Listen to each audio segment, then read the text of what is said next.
y académicas que nos acompañan en este martes 18 de mayo. Sean ustedes bienvenidos. En este momento voy a dar la presentación del programa. Iniciamos con exposición de motivos para este mes de mayo por la doctora Isabel Elvira Mucharrás García, vicepresidenta de la Academia Mexiquense de Medicina, Asociación Civil. Mensaje de la académica doctora Marta Elba Guerra Romero, presidenta fundadora de la Asociación de Médicas Mexiquenses, Asociación Civil, y ella presenta el currículum vitae de la expositora doctora Olga Suárez Piña. Conferencia por la doctora Olga Suárez Piña con el tema Educación Global para la Salud. Sesión de preguntas y respuestas a cargo del doctor Víctor Manuel Gutiérrez Gómez. Agradecimiento y despedida. A continuación, la doctora Marta Elba Guerra Romero, presidenta fundadora de la Asociación de Médicas Mexiquenses, hará la presentación y la exposición de motivos. Muchas gracias. En primer lugar, agradecer a los integrantes de la mesa directiva de la Academia Mexiquense de Medicina, al doctor Alfredo Vigueras Rendón, presidente. Muchas gracias, doctor. A la doctora Rosy Posadas, mi amiga muy querida, gracias. Y al doctor Víctor Manuel Gutiérrez Gómez, que me ha apoyado para poder armar esta presentación. Bien, pues agradecer por parte de la Academia, por parte de la Asociación de Médicas Mexiquenses, y en especial a la doctora Anabel González Vargas, que me dio la oportunidad de presentar a mi invitada, a la doctora Olga Suárez Piña. Me gustaría, antes de hacer la presentación de nuestra ponente del día de hoy, pues comentar brevemente que el mes de mayo está dedicado a la mujer y que, bueno, como todos sabemos, la mujer siempre ha sido vulnerable ante situaciones que la han rebasado, como las situaciones de conflictos bélicos, por ejemplo, y situaciones de violencia. Actualmente, durante la preparación de esta sesión, fue muy evidente para mí ver que en pleno siglo XXI las mujeres todavía tienen que ser verdaderamente cuidadas por hombres y mujeres, ya que las estamos perdiendo en muchos lugares, no solamente de México, sino del mundo. Por ejemplo, el 24 de mayo del 2021 es el Día Internacional de las Mujeres por la Paz y el Desarme, para denunciar la violencia por la que atraviesan las mujeres de todo el mundo a causa de la guerra y que se incorporen en los procesos de paz. Asimismo, el 28 de este mismo mes, del mes de mayo del 2021, se conmemorará el Día Internacional de Acción por la Salud de las Mujeres con el objeto de dar a conocer las causas de las distintas enfermedades que padecen las mujeres y que pueden conducirlas a la muerte. Así es que es un mes realmente pues propicio para recordar todas las acciones que podemos hacer desde nuestras trincheras, los maestros educándolas, los médicos cuidando de la salud de las mujeres, los abogados viendo por ellas en las situaciones de violencia, y así todas las organizaciones internacionales y nacionales hacer algo por los grupos vulnerables de las mujeres. Y en este marco, no me queda más que presentar a nuestra ponente, que es una médica mexiquense que integró de inicio como socia fundadora la Asociación de Médicas Mexiquenses. La doctora Olga Suárez Piña es egresada, es médico general, egresada de la Facultad de Medicina. Posteriormente hizo su posgrado en anestesiología. También su alma mater es la Universidad Autónoma del Estado de México. Ella se va a presentar, me pidió que le diera la oportunidad de presentarse. Yo nada más voy a hacer una breve introducción, que ya inclusive está expuesto en nuestra invitación a la sesión. Ella actualmente es directora de la Clínica de Valoración Preoperatoria, que es importantísimo para que las cirugías sean todo un éxito, y es directora global del programa de anestesia GAP del Centro Médico Universitario de Virginia. Así es que yo, respetando el compromiso con ella, me gustaría que ella misma se presentara y cederle la palabra para que nos dé el de esta noche. Así es que, Olguita, si nos haces el favor, te lo vamos a agradecer muchísimo. Gracias, doctora Guerra. Es un placer para mí enorme el poder unirme a esta sesión tan importante de la Academia Mexiquense de Medicina. Me siento orgullosa y esto merece una distinción especial en mi trayectoria profesional. Para empezar, quiero mencionar que en esta presentación no hay ningún conflicto de intereses. El único interés es la colaboración académica. Como bien lo dijo la doctora Guerra, ella tuvo la grandiosa idea de fundar esta asociación que, según esta constancia que afortunadamente encontré, marca en el año de 1996. Desafortunadamente, por un tiempo no he podido participar activamente, pero es un orgullo el haber colaborado con la doctora Guerra en esos momentos, en ese tiempo en el cual fue muy importante armar un organismo que estuviera representado por médicas mexiquenses. Prácticamente ella ya dio mucha información, o la mayor parte de la información, con respecto a mi formación académica. Principalmente quiero hacerles saber que soy originaria de Toluca. Ahí crecí, ahí me formé académicamente y profesionalmente. Muy orgullosa de nuestro Nevado de Toluca. Pues como toluquense, pues también nací apegada a uno de nuestros deportes favoritos, y pues choricera de Hueso Colorado. Y como lo mencionó la doctora Guerra, la Universidad Autónoma del Estado de México ha sido mi alma mater. Posteriormente, mis estudios de posgrado los hice en lo que conocemos como la Policlínica en ese entonces, un hospital general de una trascendencia muy importante. Ahí nos formamos una gran cantidad de médicos especialistas y que hoy en día tenemos el gusto de reunirnos y de compartir tantas historias, tantas vivencias, tanto aprendizaje que se dio en ese hospital. Y espero, y me parece que esta noche hay algunos representantes o egresados más bien de la Policlínica, y desde aquí les mando mi agradecimiento por unirse a nosotros esta noche, puesto que algunos de ellos residen fuera del Estado de México. Con el apoyo del ICEMIN me fue posible hacer un año de anestesia perinatal en el Instituto Nacional de Perinatología. Posterior a esto, regresé a trabajar en el Hospital de Ginecobstetricia del ICEMIN, donde también fue una parte muy importante en mi formación profesional.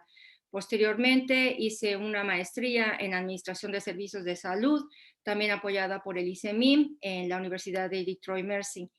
Y ya después, por cuestiones de la vida, me quedé a residir en los Estados Unidos, en donde, después de estar ejerciendo la salud pública con la maestría que concluí, decidí que la anestesiología era mi pasión y que yo iba a intentar hacer todo lo que pudiese para ejercer la anestesia en ese país. Y así fue como el año de internado lo realicé en la Universidad de Tennessee, en el Colegio de Chattanooga. Y posteriormente la especialidad de anestesiología, fui al estado de Virginia y entré en la Universidad de Virginia, de Commonwealth.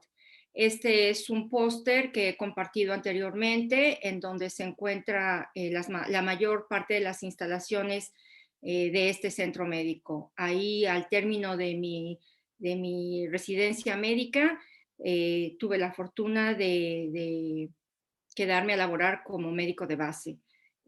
A la fecha tengo 11 años allá y pues ha sido un reto y una satisfacción el poder haberme incorporado a este grupo de médicos especialistas, pero sobre todo una de las cosas que más me gusta es que es un hospital de enseñanza y en donde siempre he tenido la oportunidad de trabajar con residentes, que son realmente los que te impulsan a continuar, a seguirte preparando y a dar lo mejor de ti. Como lo menciono, el programa que estoy coordinando con 3 hospitales de la ciudad de Toluca no hubiera sido posible si no fuera por los residentes que insisten en no solamente tener una rotación fuera del país, sino ir a un lugar donde ellos puedan aprender. Y más tarde voy a hablar un poquito más acerca de la experiencia que estos residentes, aunque son pocos y este programa es relativamente joven, hemos tenido oportunidad de que nuestros residentes vengan a aprender de los residentes locales de Toluca y de los médicos de base igualmente de estas instituciones. Así es que es una colaboración en donde las dos partes salen ganando y eso es lo mejor de este programa. Esta es otra fotografía. En el año de 2018 fue la primera ocasión que visitamos ya como un programa formado y nos recibieron en el Hospital de Ginecobstetricia del IMIEM y en el Hospital del Niño. Mencionaré un poco más a profundidad las actividades que se han llevado a cabo hasta el momento. Durante esa misma visita, el residente que está hacia la derecha, Sergio Navarrete, me preguntó si había un hospital en la ciudad de Toluca donde hubiera la especialidad de terapia intensiva o cuidados críticos. Inmediatamente pensé en el Hospital López Mateos y también en el Hospital Toluca del ICEMIN o Centro Médico Toluca ICEMIN. Entonces hicimos una visita en ese entonces, tuve la oportunidad de reencontrarme con uno de mis queridos amigos, el doctor José Vázquez Cerón, y de ahí esto viene a colación porque el doctor Sergio Navarrete, quien creció en la ciudad de Toluca y después emigró a los Estados Unidos, pues en ese momento ya estaba asegurada su subespecialidad, de hecho 2 subespecialidades en el hospital de Johns Hopkins y queriendo participar con el programa que apenas estábamos iniciando, deseaba desde ese entonces el extender el entrenamiento que proponemos, no solamente a los residentes de anestesiología, sino a terapia intensiva. La dinámica de esta sesión va a ser de la siguiente manera. Les voy a pedir que sé que todos están en sus casas y sé que todos están muy cómodos y eso es excelente, porque lo que yo quiero es que se concentren en todo el trabajo clínico que han desarrollado y las funciones administrativas, los cargos que han desarrollado todos ustedes. Yo sé que la mayoría, si no es que todos los participantes en esta sesión han tenido o tienen cargos académicos, cargos clínicos, cargos administrativos. Y sé que otra parte de asistentes han ejercido la medicina privada. Así es que esto es bien importante y lo que les estoy pidiendo es lo siguiente. Para que yo pueda llegar al punto 3 de mis objetivos, primero tengo que presentar 2 programas que van enfocados a la cirugía segura. Entonces, quiero que ustedes lo escuchen como si yo les estuviera a ustedes presentando estos reportes y que les estuviera yo pidiendo su opinión. Es una información que les estoy dando, pero con toda la experiencia que ustedes tienen en los diferentes aspectos del ejercicio de la medicina, quiero que reflexionen y ya después al final, si es posible, habrá la sesión de preguntas y respuestas, y si no, a lo mejor viene una segunda parte de una presentación y entonces ahí ya podemos hablar de cuál es la interpretación de ustedes con respecto a lo que yo hable en las siguientes diapositivas. Entonces, por favor, escuchen. Yo soy la doctora Olga Suárez, estimados colegas, y se me pidió presentarles los resultados de la cirugía segura que salva vidas. Este es un programa iniciado por la Organización Mundial de la Salud y se enfoca a áreas principales de cómo mejorar la seguridad de la cirugía. El segundo reporte del cual voy a hacer mención se trata de la cirugía global en el 2030. Y aquí es otro proyecto mundial iniciado por una comisión establecida por la revista Lancet, en donde se estudiaron a los países de bajos recursos, bajos y medianos recursos, y se estudió la atención quirúrgica y anestésica. Tenemos los resultados de esa investigación y también nos presentan un modelo de atención quirúrgica. Y finalmente hablaré un poquito acerca del programa que estamos proponiendo en la ciudad de Toluca. Bueno, inicio con este programa de la cirugía segura salvavidas. En el año de 2007 se integra una alianza mundial para la seguridad del paciente y como les mencioné, esto principalmente fue dirigido por la Organización Mundial de la Salud. Sabemos que en América Latina la organización que se coordina con la Organización Mundial de la Salud es la Organización Panamericana. Entonces, definitivamente América Latina estuvo presente durante los estudios y la implementación de este programa. ¿Qué es lo que... ¿A qué es a lo que se refiere este programa? Bueno, de inicio sabemos que la seguridad de la cirugía es una prioridad de la salud pública. La cirugía es un componente esencial de la asistencia sanitaria. ¿Por qué? Porque la cirugía puede salvar vidas y puede evitar discapacidades. Y vamos a ver un poquito más al respecto, cómo es que se llega realmente a esta conclusión. La verdad, yo como anestesióloga nunca me había enfocado nunca lo había visto como la cirugía evitando discapacidades. Sí sé que ciertas cirugías pues le van a preservar o conservar la vida a los pacientes, pero nunca lo había visto como una cirugía evitando discapacidades. Y a lo mejor algunos de ustedes sí ya tenían este concepto. Bueno, dentro de este estudio se supo que cerca de más de 230 millones de operaciones de cirugía mayor ocurren anualmente. Más de 60 millones de cirugías se dan por lesiones traumáticas y de eso, bueno, el Centro Médico López Mateos definitivamente yo creo que es el que tiene más experiencia en tratar a pacientes con lesiones traumáticas, politraumatizados. Más de 30 millones de cirugía ocurren en pacientes oncológicos. Y nuevamente vamos a hacer más referencia acerca del tratamiento de pacientes con cáncer como uno de los 5 tipos de cirugía que realmente impactan la salud, la estabilidad y la economía de nuestra sociedad. Y me estoy refiriendo a México, el Estado de México, Toluca. 10 millones de casos por complicaciones debidas o relacionadas con el embarazo. Qué importante es que se cuenten con los recursos necesarios en el momento necesario para la atención del embarazo, especialmente en pacientes que no han recibido los cuidados prenatales.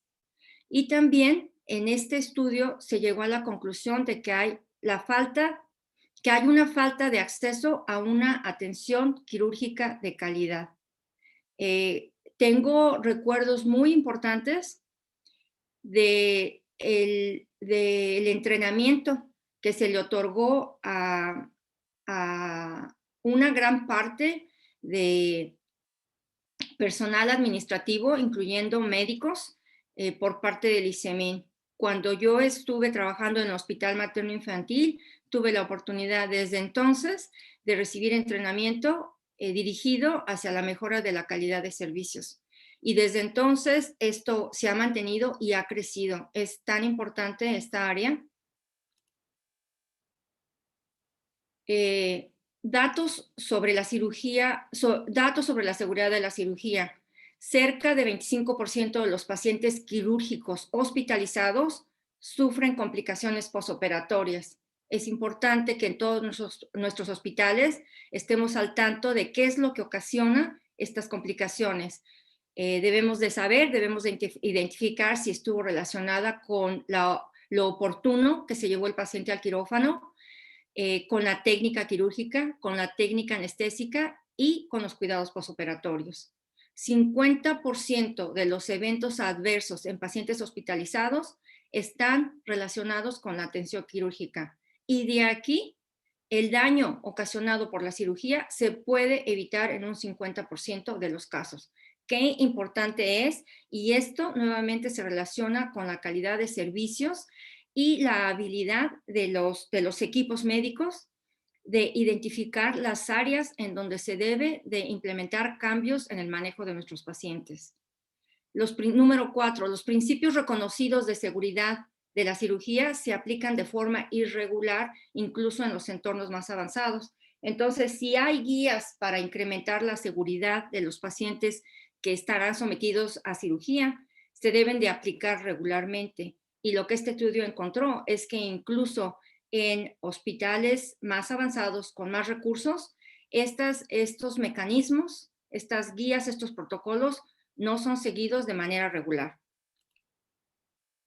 ¿Cuáles son los factores que contribuyen a aumentar las dificultades de la seguridad de la cirugía? En los países en desarrollo mencionaron los siguientes: mal estado de la infraestructura y del equipo, equipos viejos a los cuales no se les da el mantenimiento adecuado, irregularidad del suministro y calidad de los medicamentos. Y bueno, actualmente me parece que incluso el suministro es muy escaso. Deficiencias en la gestión organizativa y en la lucha contra las infecciones. En tal área, la Organización Mundial de la Salud ha hecho mucho énfasis en el tratamiento de las enfermedades infecciosas, la grave escasez de recursos financieros y la deficiente capacitación y formación del personal, y aquí se incluyen a los médicos residentes. Entonces, seguramente estos puntos son ya conocidos por muchos de ustedes. Y les comento que estos dos reportes que estoy presentando fueron realizados antes de la pandemia. Entonces, imagínense las condiciones de nuestro país ahora que aún se está luchando contra la pandemia. Este doctor Atul Gawande, espero pronunciar su apellido correctamente, un médico cirujano de Harvard, se encargó de organizar algunos de estas guías y los protocolos para ser implementados en hospitales de bajos ingresos y de medianos ingresos como medidas para incrementar la seguridad en la cirugía. Sabemos que no existe un remedio único y que es necesario contar con el respaldo de los sistemas de salud. Estamos de acuerdo que se requieren equipos multidisciplinarios, totalmente de acuerdo, para el cuidado del paciente perioperatorio. Entonces, dentro de uno de los mecanismos, bueno, lo voy a mencionar en otras diapositivas. En base a esto, se lleva a cabo el segundo reto mundial por la seguridad del paciente quirúrgico, y se forman 4 grupos de trabajo. Uno es para la prevención de las infecciones de la herida quirúrgica, que en ocasiones en nuestras poblaciones más alejadas, con falta de recursos antibióticos, se presentan muy frecuentemente y estas infecciones de heridas quirúrgicas llevan a una serie de complicaciones que incluso pueden terminar con la vida del paciente. Número 2, se formó un grupo de trabajo para la seguridad de la anestesia. También tenemos que revisar nuestras técnicas, nuestros protocolos, y esto incluye medicamentos, equipos, monitores, etcétera. Equipos quirúrgicos de también fue un grupo de trabajo, y la medición de los servicios quirúrgicos, el volumen el número de cirugías a realizar, en qué turnos se llevaron a cabo, hubo personal suficiente para proporcionar los servicios requeridos en el momento que se ocupaba. Todo eso fue analizado. 10 objetivos esenciales resultaron de todos estos trabajos, nuevamente para la seguridad de la cirugía.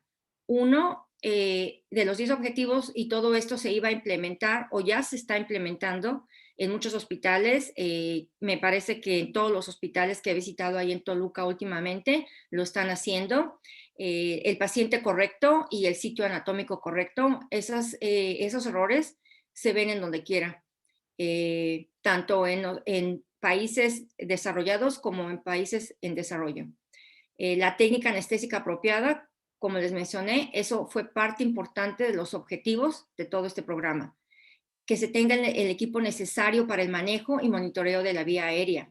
¿Cuántas veces escuchamos que en lugares alejados, o a lo mejor no tan alejados, se inicia una cirugía con bloqueo peridural, pero hay complicaciones y se tiene que intubar al paciente y no se cuenta con lo necesario para esto? Y ahí es donde hay complicaciones catastróficas. Número 4, el riesgo de hemorragia severa y que se cuente con los productos sanguíneos disponibles. Esto también lo vemos relativamente frecuente. 5, evitar el riesgo de reacciones alérgicas o adversas a fármacos anestésicos. Entonces, importante conocer el estado de alergias de los pacientes. Administración apropiada de los antibióticos, porque en ocasiones se administra el antibiótico incorrecto para el tipo de cirugía.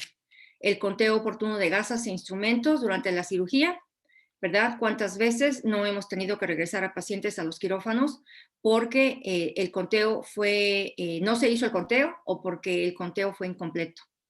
Etiquetado correcto de muestras quirúrgicas, mandando muestras quirúrgicas etiquetadas con nombres incorrectos. Comunicación continua y eficaz durante la cirugía. Y el número 10, establecer una vigilancia sistematizada de la capacidad, el volumen y los resultados quirúrgicos, la morbimortalidad. Este es un ejemplo de la lista de verificación de los 10 puntos que mencioné, y ahora que hemos estado visitando Toluca, tengo por seguro que se están aplicando esta verificación en los quirófanos. Este simplemente es para mostrarles a todos los colegas que no son anestesiólogos o cirujanos, o que no están relacionados con esto, el que hay una verificación muy específica antes de que se inicie el proceso anestésico, y ese es dirigido por el anestesiólogo. Posteriormente, antes de iniciar con la incisión quirúrgica cutánea, el cirujano hace mención de puntos específicos en los cuales se incluyen los 10 puntos que acabamos de mencionar. Y por último, al término de la cirugía, el personal de enfermería se encarga de hacer un recuento de cuál fue el proceso quirúrgico final, el diagnóstico quirúrgico, muestras de la patología, sangrado, productos sanguíneos, etcétera, y hacia dónde va el paciente, si va a la sala de recuperación, si va a la terapia intensiva, si va a hacer cirugía que se da de alta el mismo día, etcétera. Entonces, esto se implementó en base a este trabajo que hizo la Organización Mundial de la Salud. Desglosando un poquito más, como les comentaba, esta es a la entrada del quirófano, antes de iniciar la inducción anestésica. Aquí participa el cirujano, la enfermera, el anestesiólogo. Y luego lo que se le llama la pausa quirúrgica, que también está a cargo del cirujano, y finalmente al final por cirugía. Pues esto ha dado resultados excelentes. Estas son unas fotografías mal tomadas mías de los quirófanos de ahí del hospital donde laboro. El de la izquierda representa el de un quirófano general normal y el de la derecha es en un quirófano de obstetricia en donde incluso se comenta la necesidad de llamar al neonatólogo o no.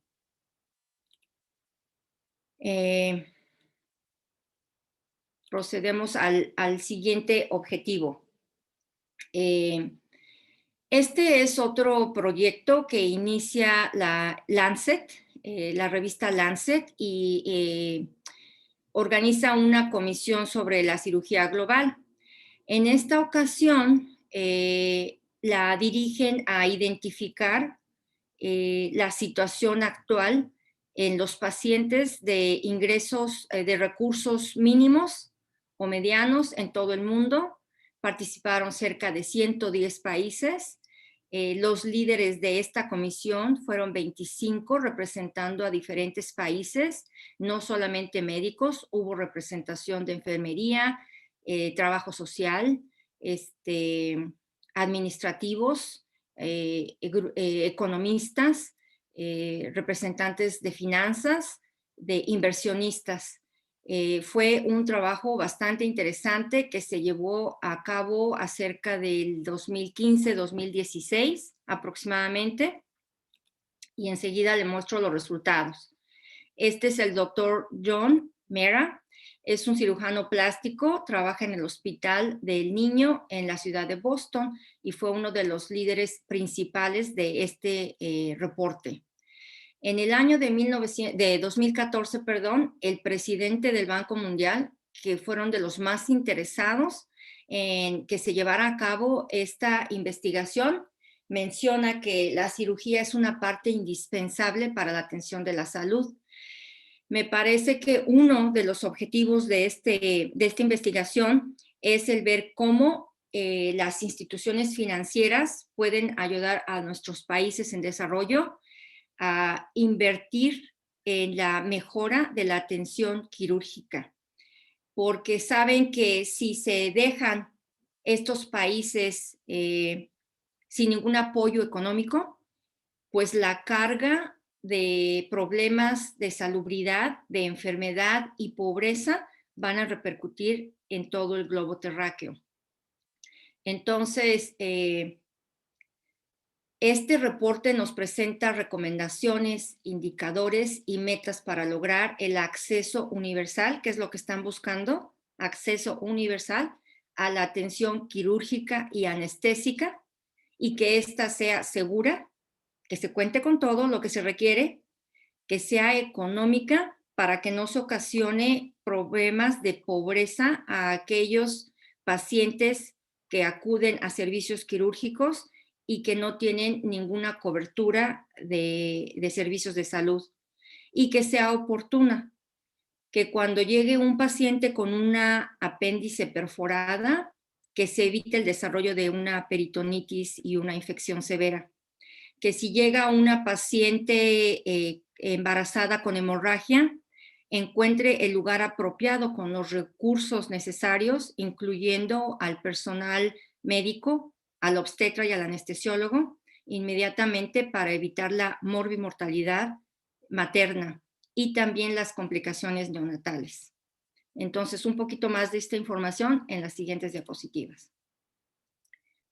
Se encontró que la atención de cirugía y anestesia se ha descuidado muchísimo en nuestros países. Posiblemente no nos cae de sorpresa esta información. Se identificó que cerca del 30% de la carga mundial de la enfermedad pueden ser atribuidas a condiciones quirúrgicas que son tratables. Y de ahí que estos grupos con tantos recursos y con tanto conocimiento e inteligencia identifiquen esto para que nosotros, los países con problemas de salud, podamos implementar programas específicos a áreas que ellos identificaron. Para mí, cuando reviso estos resultados, es como llegaron a nuestro país, obtuvieron toda esta información con cuestionarios, estadísticas y demás recursos que ellos vinieron. Y aparte de darnos los resultados, nos están diciendo, esto es lo que ustedes pueden hacer y esto es lo que deben de hacer para detener la pobreza y la enfermedad en sus países.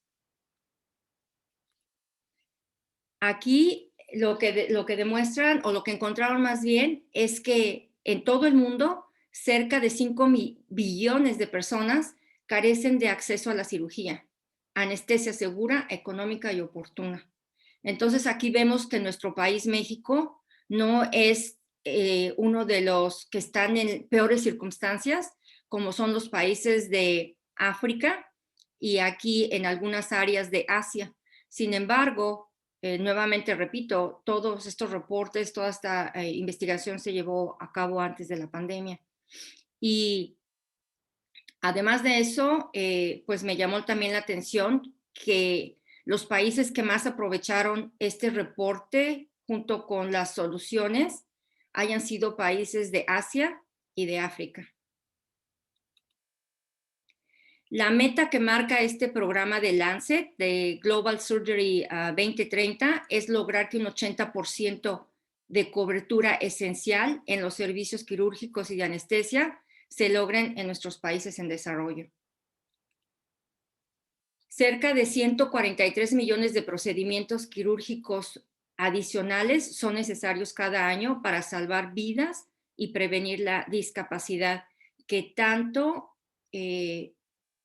perjudica a nuestros países. ¿Y cuál fue la meta que ellos marcaron? El lograr 5,000 procedimientos por cada 100,000 habitantes. Sería interesante obtener esta información en la ciudad de Toluca. Cada año, 33 millones de personas se enfrentan a gastos catastróficos, quiere decir que enfrenten la pobreza máxima debido a pago de cirugías y servicios anestésicos. Este grupo estudió no solamente el impacto de los pagos por parte de los pacientes de su bolsillo, no solamente por los costos de servicios médicos, sino también por la rehabilitación.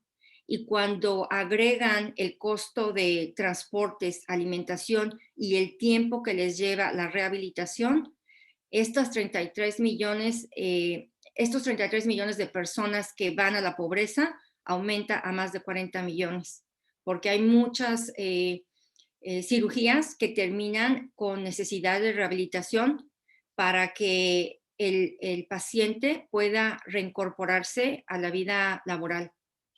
La meta que marca este reporte es que en el 2030 se logre 100% de protección contra gastos catastróficos.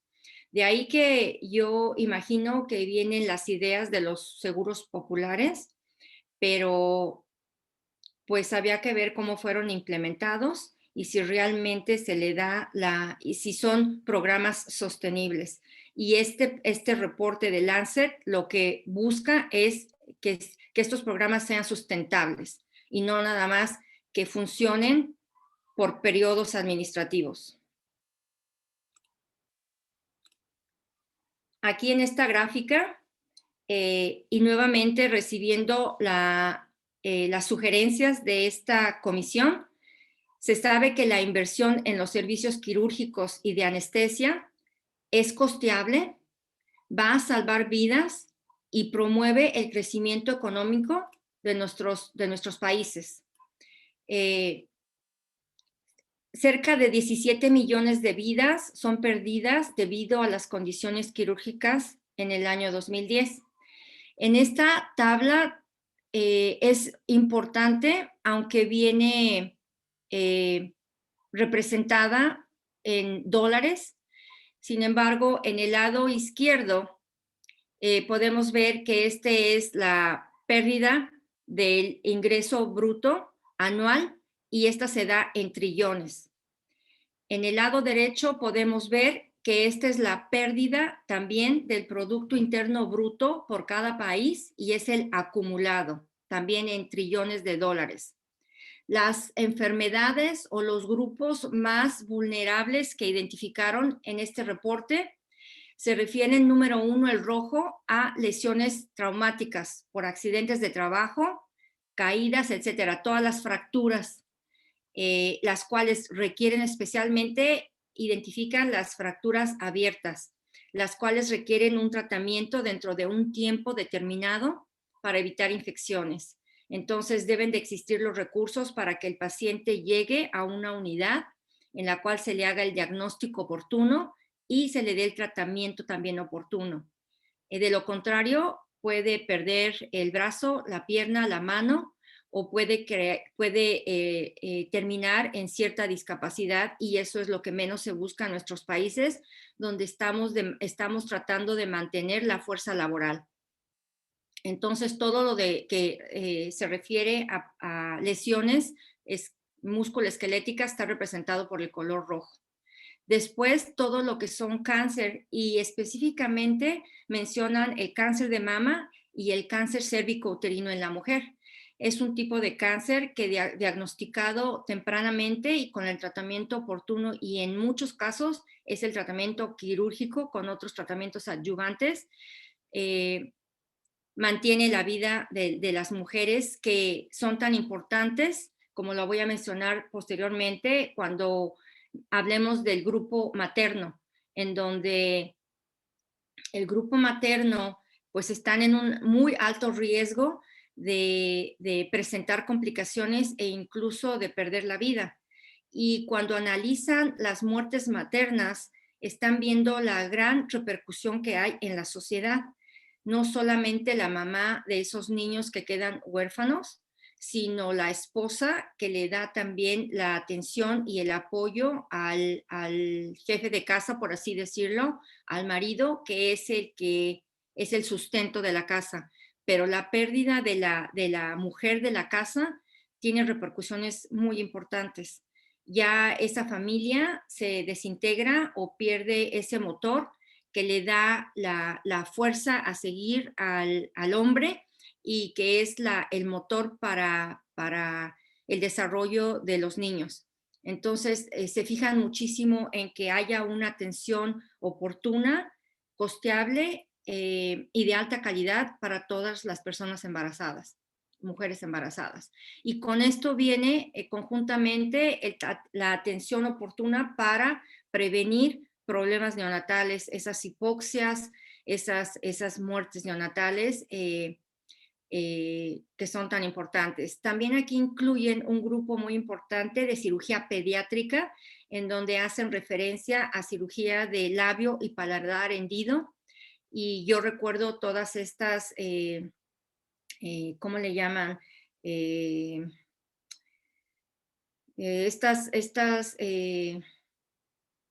No son sesiones, estos grupos que yo sé que, ¿perdón? Campañas. Sí, gracias, Martita. Estas campañas que hay, yo sé, tengo varios amigos que acuden como voluntarios a la cirugía de labio y paladar hendido, porque si no se trata van a ocasionar problemas permanentes en estos niños, y también que van a afectar su desarrollo académico y psicológico. Y finalmente, algunos problemas digestivos, como mencionaba, diagnósticos de, por ejemplo, una colecistitis aguda o obstructiva que requiere cirugía inmediata, un apéndice perforada, una torsión intestinal, etcétera. Ahí es a lo que se refieren con enfermedades digestivas. Y como ven, desde el año 2015 y la proyección que hacen al 2030 es, bueno, pues un incremento muy, muy significativo. Y es por eso que nos están diciendo, si ustedes no intervienen, si ustedes no hacen algo, esto es lo que les espera a nuestros países, desafortunadamente. Nos sugieren que debemos de monitorizar cirugía y anestesia para mejorar lo que les he venido mencionando, la salud en la comunidad, bienestar y desarrollo. La cirugía es una poderosa herramienta para disminuir la pobreza y favorecer el desarrollo económico. También esto yo nunca lo había analizado desde ese punto de vista. Nunca había correlacionado el que operar a un paciente iba a tener un impacto socioeconómico tan importante, y el desarrollo económico de nuestras ciudades, de nuestros países. Los indicadores de monitoreo que mencionan, que sugieren aquí, es que los pacientes deben de tener acceso dentro de un máximo de 2 horas para una cesárea inmediata, una laparotomía exploradora y un tratamiento de una fractura expuesta. Hacen mucho hincapié en la fuerza laboral, y porque estamos enfocándonos al tratamiento quirúrgico y anestésico, sugieren que debe de haber en promedio un número de 20 cirujanos, 20 anestesiólogos, 20 obstetras por cada 100,000 habitantes. Estos ya son estudios que ellos ya tienen bien validados en cómo determinan qué número de profesionistas debe de existir para atender a este número de población. Mantener el volumen quirúrgico que se lleva a cabo, darle seguimiento al índice de mortalidad perioperatoria y sobre todo lo del seguro público, que se proporcione protección contra gastos catastróficos. La inversión en el crecimiento quirúrgico trae profundos beneficios económicos y de bienestar. La ampliación de estos servicios en nuestros países requieren financiación nacional o financiamiento, nacional e internacional. Este Banco Mundial, que su sede se encuentra bueno, el presidente anterior estaba ubicado en Michigan y me parece que ahora ya cambió a Chicago, pero el presidente del Banco Mundial es nominado por el presidente de Estados Unidos en cada periodo administrativo. Estados Unidos es el país que mayor dinero proporciona para todos estos programas. En algunos de estos programas, por supuesto, hay intereses financieros, pero en otros definitivamente son préstamos, no son préstamos, son donaciones. Hay otros países que son miembros importantes de este Banco Mundial. Entonces, esa es otra parte que también algunos médicos no estamos tan acostumbrados a involucrarnos con el financiamiento de los servicios de salud, pero creo que el tiempo en el que estamos viviendo requiere que lo hagamos y que seamos quienes dan inicio a estos cambios de programas de salud. Aunque los costos de la ampliación de estos servicios sean grandes, los costos de no hacer nada son todavía peores, se acumulan y afectan negativamente el bienestar y el crecimiento de nuestro país.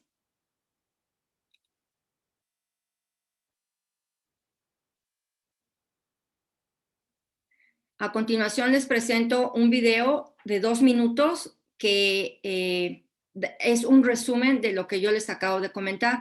Va un poquito rápido, disculpas porque está en inglés, pero es muy representativo.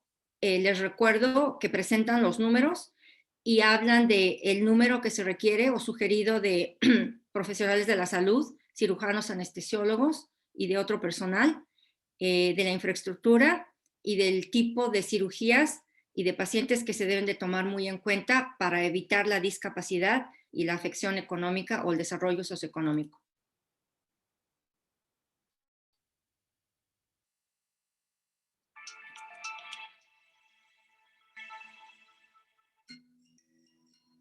Over the past 2 decades, global health has focused on individual diseases. Surgical care has been afforded low priority in the world's poorest regions, leaving 5 billion people without access to safe, affordable surgical and anesthesia care. Patients requiring surgical treatment will face multiple hurdles: delay in seeking care, delay in reaching care, delay in receiving care. Reaching the hospital does not guarantee treatment, as many lack the proper infrastructure to provide emergency surgical care. As a result, many easily treatable conditions become diseases with high fatality rates. As many as 90% of maternal deaths could be averted by timely intervention. For those who successfully obtain treatment, 1/4 will experience financial catastrophe as a result of receiving surgical care. To save lives and prevent disability, an additional 143 million surgical procedures are required annually in developing countries. Today's surgical workforce would need to double in 15 years. To to reach our target of 80% coverage of timely access to essential services by 2030. The total costs required to reach these targets are significant, at approximately $350 billion by 2030. However, the costs of failure are even greater. The lost output will cost developing countries an estimated $12.3 trillion. Investing in surgical services is affordable, saves lives, and promotes economic growth, making surgery an indivisible, indispensable part of healthcare.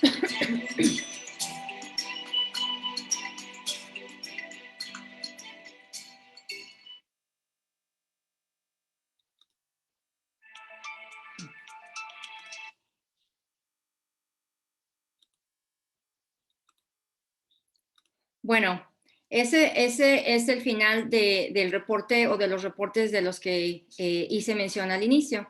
Entonces, como les mencioné y como les pedí, con toda la experiencia con la que ustedes cuentan, cómo es qué se pudiera hacer, cómo pudiéramos participar, cómo podemos poner nuestro granito de arena para que en la localidad en donde ustedes estén ejerciendo o vivan, pudieran ser aquel motor que inicie esta reorganización de servicios de salud.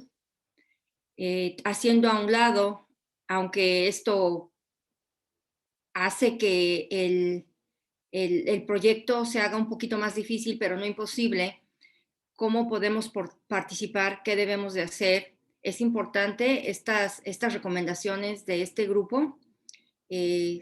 Necesitamos solicitar apoyos financieros locales, extranjeros. ¿Cómo puedo yo ayudar?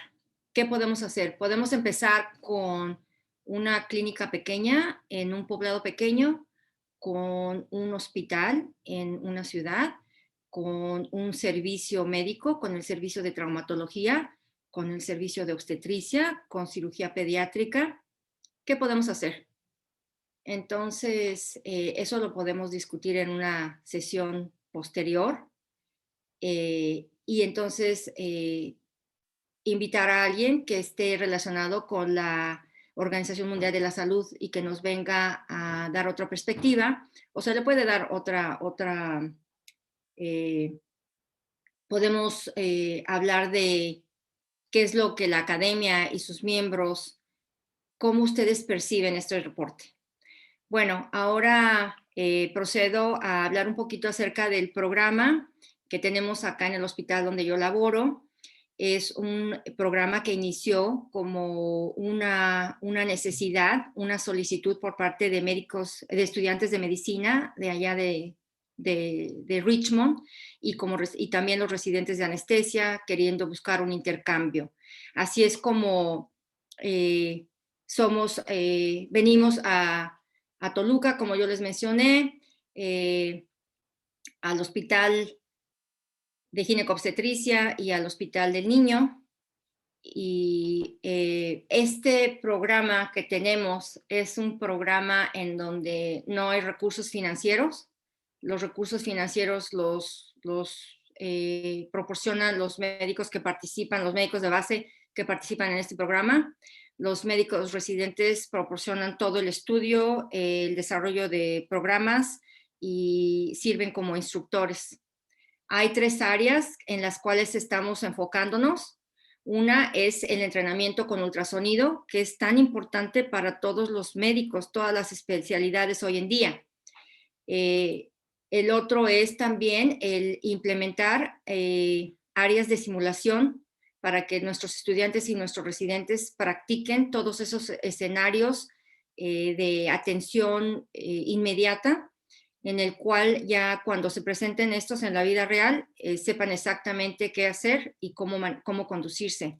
Y el otro programa o aspecto de nuestro programa más bien está enfocado a los pasos que se toman para una rehabilitación más rápida en los pacientes quirúrgicos. Les comento que estos pasos que integran esta recuperación rápida quirúrgica, muchos de ellos ya se hacen. No es que sea algo totalmente novedoso. Lo que pasa es que este programa que viene de Europa integró todos esos pasos que ya se vienen haciendo desde antes para obtener mucho mejor resultados con los pacientes quirúrgicos. ¿Cuáles son las ventajas del uso de la ecocardiografía en anestesia? Bueno, esta se aplica, como yo les mencionaba, a otras especialidades médicas. Ampliar la seguridad del paciente, aumenta la calidad de la atención médica, se disminuye el riesgo de complicaciones, en nuestro caso en anestesia. Por ejemplo, evitar lesiones vasculares porque estamos visualizando la aguja perfectamente cuando se está introduciendo para producir un bloqueo anestésico quirúrgico. Se evitan lesiones neurológicas del dañar algún nervio, se evitan lesiones en la pleura, cardíacas, toxicidad con los anestésicos locales que se utilizan. Aquí les muestro algunos ejemplos de lo que se puede hacer. Seguramente ustedes lo saben, los bloqueos regionales son excelentes en nuestros países en desarrollo, son las técnicas más eficientes y menos costosas que se pueden utilizar para cirugía del miembro superior, del miembro inferior, y cuánta cirugía no se lleva a cabo para cirugía abdominal y de miembros inferiores con anestesia de bloqueo peridural, bloqueo intratecal espinal. Estas son otras imágenes en las cuales ya me voy a ir un poco más rápido, y en esta diapositiva yo les quiero mostrar pues lo que era antes, que muchos de nosotros los llegamos a ver, los equipos de radiografía, y el que ahora ya los médicos actuales pues tengan acceso a este equipo de diagnóstico a través de su teléfono celular de ese tamaño, y que hace esta ecocardiografía portátil, y que tú la puedes llevar a cualquier parte del hospital y a cualquier lugar en donde tú prestes servicios o atención médica. Se da entrenamiento de ecocardiografía transtorácica, aparte de los bloqueos quirúrgicos anestésicos. Nada más es para mencionarle a los residentes, y les comento a ustedes que cuando hemos hablado con los residentes de ahí, de la ciudad de Toluca, todos están interesados en ahorrar dinero y comprarse su propio equipo, ya sea el de tamaño como de teléfono celular o otro del medio, porque saben que es una herramienta indispensable hoy en día. Sé que se están dando muchos cursos en diferentes hospitales del país, y eso es muy bueno.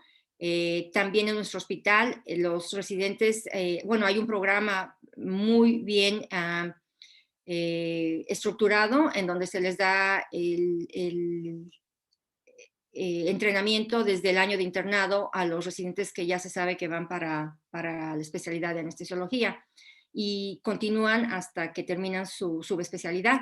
En esta fotografía pues tenemos algunos residentes que nos visitaron del Hospital Materno Infantil. Involucramos a estudiantes de medicina, residentes. Hubo mucha aceptación allá por los médicos de base. Por ejemplo, aquí tenemos en estas diapositivas al jefe de anestesiología del Hospital de Veteranos, simplemente tomándose el tiempo para instruir a 3 de los visitantes sobre broncoscopía y ecografía transesofágica. Aquí los residentes pues toman todo el tiempo para practicar con el equipo que tenemos. Y aquí en esta fotografía es pasando visita en la unidad de terapia intensiva de neurocirugía, también con un médico muy famoso escocés que trabajaba en nuestro hospital, y él fue el que llegó a implementar la de la recuperación rápida de pacientes quirúrgicos. Y acá observando bloqueos en pacientes de cirugía ambulatoria. Aquí fue la primera visita al hospital de ginecobstetricia. Es muy emocionante el ver a los residentes que no hay diferencia del lenguaje. El lenguaje es el aprendizaje, el lenguaje es la atención a nuestros pacientes, el lenguaje es el querer aprender y superarse. Eso no se cambia por nada. Hicieron un intercambio en los pocos días que estuvimos, en donde hubo preguntas.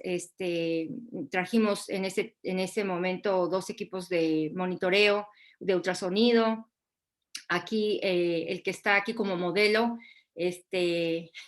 una nota cómica, no teníamos quién utilizar para hacer la demostración de las referencias anatómicas, entonces este residente rápidamente se quitó la playera y se ofreció como voluntario, y entonces yo estaba en la parte de atrás tomando la foto cuando escucho que una residente dice, no le interesaría al doctor adquirir la residencia mexicana. Casi le estaba proponiendo algo más. Fue muy chistoso. También hubo intercambio de artículos, presentaciones. Esto fue en el 2020, en marzo, justo antes de que se denominara, que se diera la pandemia. Esta fue una visita al Centro Médico Adolfo López Mateos. Hubo muchísimo interés por los residentes, por los médicos de base. Fabuloso que se conjunten ambos grupos a aprender, a discutir, a intercambiar ideas. En esta ocasión nos acompañó el doctor Mark Nelson, que es el director de la subespecialidad de anestesia cardíaca. Excelente profesor, dirigió todas las sesiones didácticas y pues con las ganas de volver. Aquí fue en el hospital de ginecobstetricia, perdón. En estas dos fotografías, el personal de ahí instruyendo a nuestros residentes. ¿Con lo que nosotros sabemos. Entonces el intercambio es muy rico, es bilateral.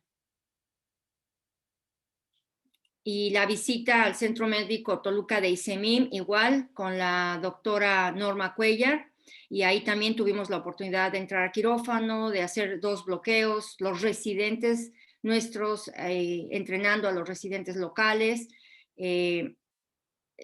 Tuvimos oportunidad de conocer a 2 representantes de estos equipos que se venden.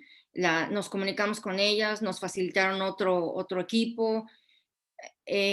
Algunas cosas improvisando, pero el deseo, el interés está presente y pues estamos preparándonos para poder regresar y ofrecer más.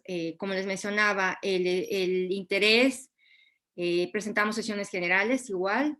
El interés es mutuo y yo creo que debemos de aprovechar esa oportunidad porque si no mal recuerdo, en una de mis diapositivas yo hablé acerca de la capacitación, mejora en la capacitación de médicos y de residentes. Entonces creo que es importante que continuemos con ese esfuerzo.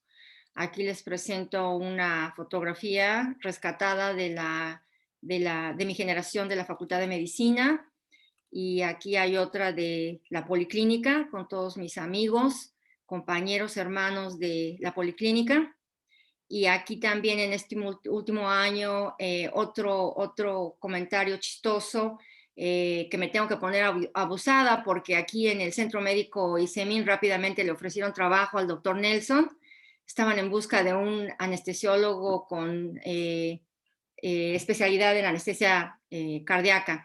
En fin, les agradezco muchísimo su atención. Es un honor para mí estar con ustedes. Y pues posiblemente vaya a haber otra sesión y esa fue mi estrategia, terminar tarde para que me inviten otra vez y tengamos muchas preguntas y respuestas. Muchas gracias.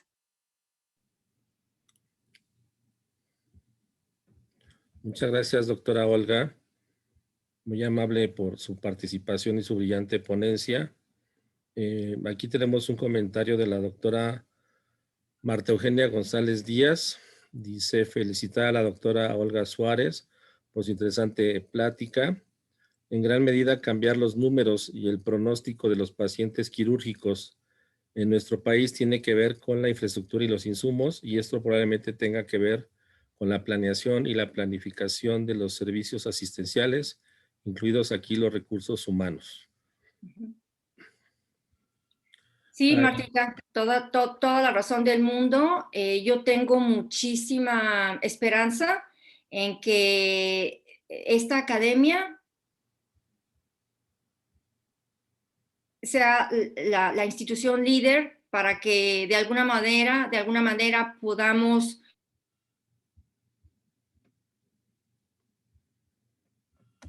Doctora Olga, ¿podría abrir su micrófono, por favor?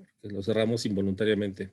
Perdón, que yo estoy esperando que la academia sea el organismo que nos agrupe, nos organice y que donde escuchemos propuestas y donde nos integremos para hacer cambios, mejoras en nuestra comunidad. No importa si son mejoras pequeñas, si son mejoras grandes, eso no interesa. Lo importante es decidirnos a hacer algo.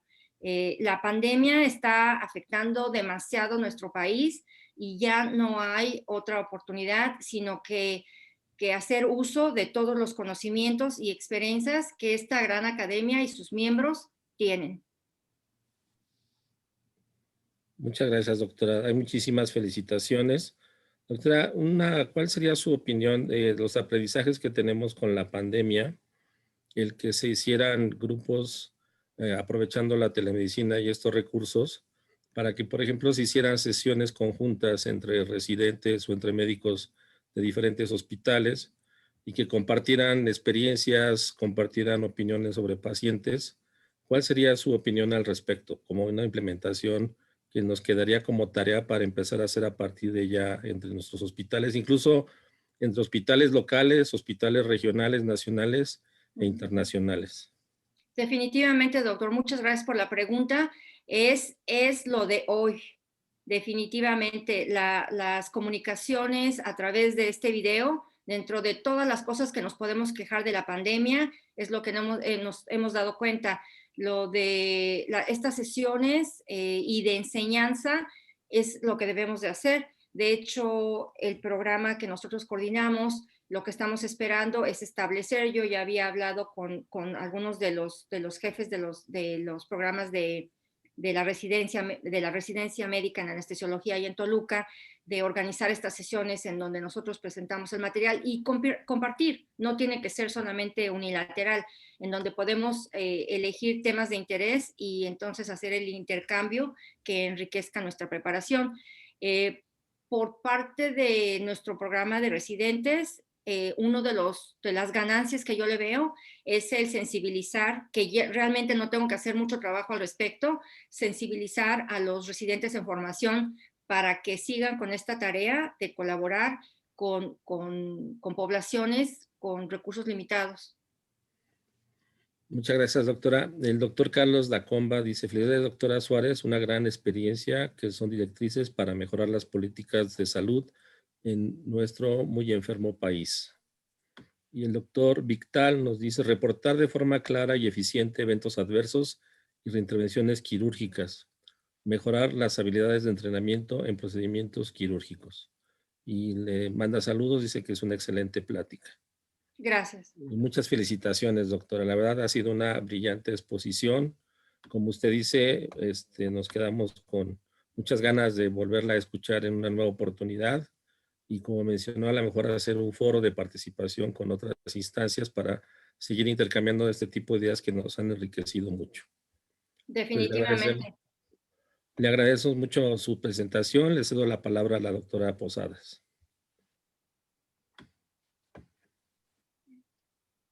Sí, doctora, muchísimas gracias, muchísimas felicidades. Fue una gran relato de sus experiencias y sobre todo el intercambio a nivel académico que se tiene con Toluca, que es su ciudad natal. Doctora, le agradecemos mucho y estamos en contacto para una siguiente plática y nos ponemos de acuerdo. También quisiera que la vicepresidenta, la doctora Isabel Elvira Mucharraz, le emitiera unas palabras.